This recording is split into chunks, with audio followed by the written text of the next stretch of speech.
আসসালামু আলাইকুম বন্ধু।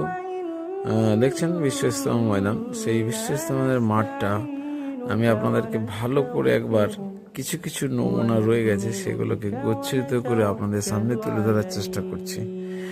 দেখুন বন্ধু, সেই ইজতেমা মাঠ যেটা সেই ঐতিহাসিক ইজতেমা মাঠ, যে ইজতেমা মাঠকে আপনারা এখানে ছিলেন, আপনারা এখানে থেকে নিজের জন্য এবং দশের জন্য মুসলিম মোমেন এবং উম্মাদের জন্য সারা বিশ্বের মুসলমানের জন্য দোয়া করে গেছিলেন।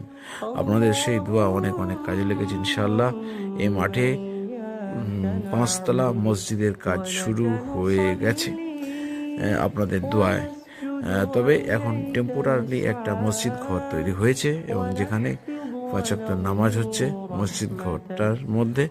এবং আমাদের রোজাতে আপনারা ওখানে সেহরি ইফতার